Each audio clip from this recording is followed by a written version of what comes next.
দর্শক দেখতে পাচ্ছেন জামায়াত নেতা এটিএম আজহারুল ইসলামের মুক্তির দাবিতে এইভাবে ঢাকা মহানগর দক্ষিণ এবং উত্তর জামায়াতের আয়োজনে যে পূর্ব ঘোষিত বিক্ষোভ মিছিল ও সমাবেশ সেটি কিন্তু চলছে এবং কিছুক্ষণ আগেই রাজধানীর পল্টন মোড়ে জামায়াতের আমির ডক্টর শফিকুর রহমান তিনি তার সংক্ষিপ্ত সমাবেশে বক্তব্য রেখেছেন এবং তিনি সেই সংক্ষিপ্ত সমাবেশে তিনি অন্তর্বর্তী সরকারের কাছে তিনি প্রশ্ন রেখেছেন এবং তিনি বলছেন যে এই সরকারের মেয়াদ 6 মাস পার হলেও এখনও কেন জামায়াত নেতা এটিএম আজহারুল ইসলামের মুক্তি প্রদান করা হয়নি, সেই সঙ্গে জামায়াতের নিবন্ধন কেন এখনও ফিরিয়ে দেওয়া হয়নি, তিনি সেই প্রশ্ন করেছেন এবং সেই সঙ্গে তিনি সরকারকে হুঁশিয়ার করে বলেছেন যতক্ষণ না পর্যন্ত জামাত নেতা এটিএম আজহারুল ইসলামকে মুক্তি দেওয়া না হবে ততক্ষণ পর্যন্ত জামায়াতের এমন বিক্ষোভ মিছিল কিংবা সমাবেশ চলবে। দর্শক দেখতে পাচ্ছেন হাজার হাজার নেতাকর্মীরা কিন্তু এই বিক্ষোভ মিছিলে অংশগ্রহণ করছেন এবং এখনও আমরা দেখতে পাচ্ছি হাজার হাজার জামাত ইসলামের নেতাকর্মীরা তারা কিন্তু এই বিক্ষোভ মিছিল নিয়ে পল্টন মোড় থেকে শাহবাগ অভিমুখে তারা যাচ্ছেন। দর্শক জানিয়ে রাখি মূলত পূর্ব ঘোষিত যে কর্মসূচি ছিল আজ পল্টন বিকেল 4টায় ঢাকা মহানগর দক্ষিণ এবং উত্তর জামায়াতের আয়োজনে জামায়াত নেতা এটিএম আজহারুল ইসলামের মুক্তি চেয়ে যে বিক্ষোভ মিছিল এবং যে সমাবেশ সেটি কিন্তু বিকেল 4:30টায় শুরু হয়েছে এবং সেটি কিছুক্ষণ আগে শেষ এবং এরপরে তারা বিক্ষোভ মিছিল নিয়ে বের হন এবং আমরা দেখতে পাচ্ছি প্রত্যেকটি জামাত নেতাকর্মীদের হাতে কিন্তু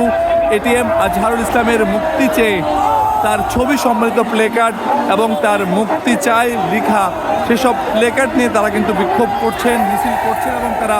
দাবি জানাচ্ছেন খুব দ্রুত সময়ের মধ্যে যেন তাদের নেতাকে মুক্ত আকাশে মুক্তি দেওয়া হয়। আমরা দেখতে পাচ্ছি এখনও মিছিলগুলো আসছেন এবং মিছিলে কিন্তু আমরা যদি দেখাই আপনাদের পুরো রাজধানী ছেড়ে গিয়েছে এবং পল্টন মোড় থেকে শুরু করে মিছিল কিন্তু এখনও চলছে এবং সে বিক্ষোভ মিছিল আমরা এখনও শেষ দেখতে পাইনি। ঠিক যদি বলতে হয় আপনাদের মিছিলের যে শুরুটা সেটি এই মুহূর্তে কিন্তু আমরা শাহবাগ মোড় পৌঁছে গেলেও এখনও মিছিলের শেষ ঠিক কোথায় রয়েছে আমরা এখনও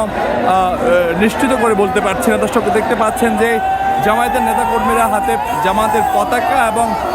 এটিএম আজহারুল ইসলামের মুক্তির দাবি জানিয়ে যে সকল প্লেকার্ড সেই সকল প্লেকার্ড হাতে তারা বিক্ষোভ করছেন।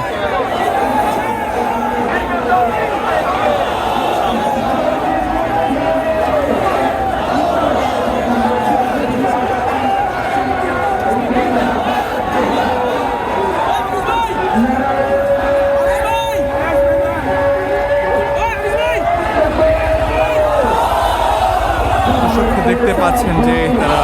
নারে তাকবীর আল্লাহু আকবার স্লোগান বলে বলে কিন্তু তারা তার যে এটিএম আজহারুল ইসলাম তার মুক্তি তারা দাবি করছেন।